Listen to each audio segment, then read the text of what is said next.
Hello friends, this video is to understand the difference between traditional and big data approach. As all of us are familiar, there are some traditional measures whenever any organization is going to categorize or analyze its data,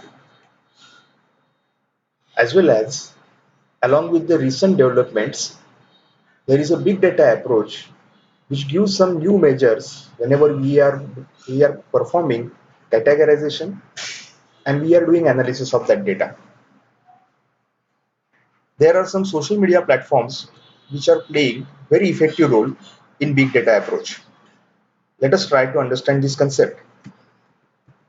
So if you are going to this particular image, you will understand on the left hand side there is a traditional approach and on the right hand side there is a big data approach. The traditional approach is structured and repeatable analysis. If you are observing, there is a business user who is determining at the beginning in traditional approach what question to ask to an IT company. So on other hand, there is a software developer. Now, software developers will do requirement analysis of the business user.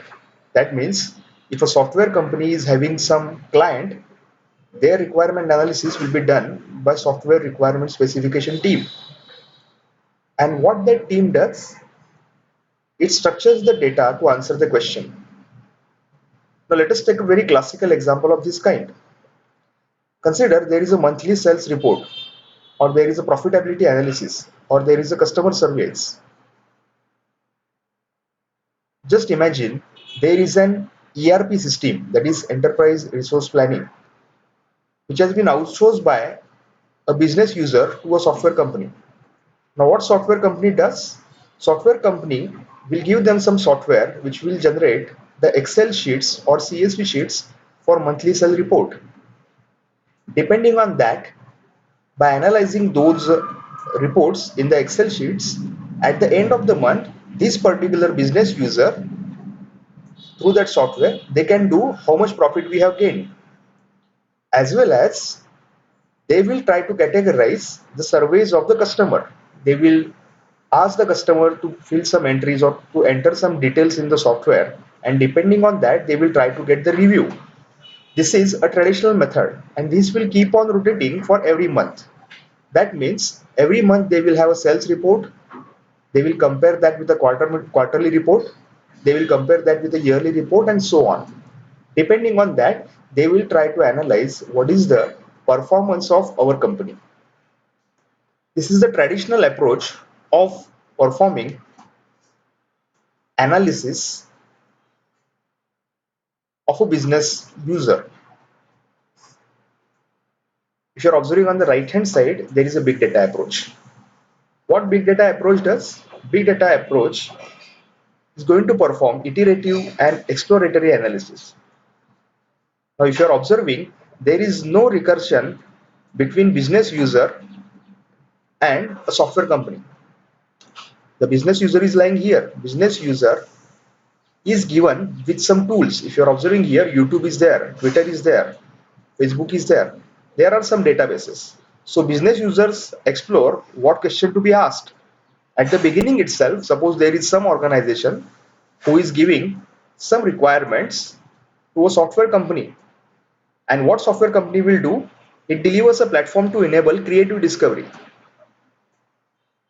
Now, what is the classical example of that? There is an organization, just consider there are some mechanical or automobile parts who are being sold by a company. And that company is going to ask to Facebook or Twitter to give them the analysis of brand sentiment. That means what is the sentiment of their specific brand?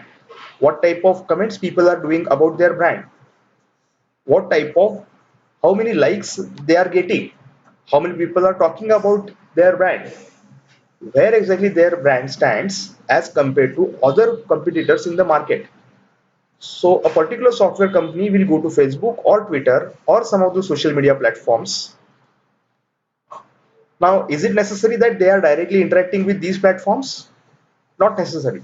There are some APIs which are given by Facebook or Twitter or YouTube for performing sentiment analysis or for performing data analytics. By making use of that, a software company can identify the number of tags of that automobile company. Consider XYZ automobile company is having ABC product. Now that ABC product is being discussed on social media platform. So what that XYZ will do?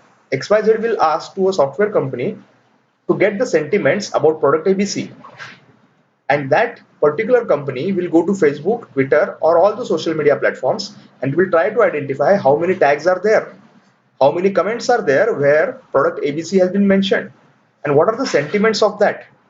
Depending on that, some review will be given by the software company to the automobile company, and the product strategy will be decided by that particular organization. That means if the sentiments of that brand ABC or that product ABC are not good, and at the same time some other brand is getting the recognition, then that particular automobile company will compare brand ABC with other company's brand, and they will decide what improvements they have to do accordingly as compared to other brands. So this will do maximum asset utilization.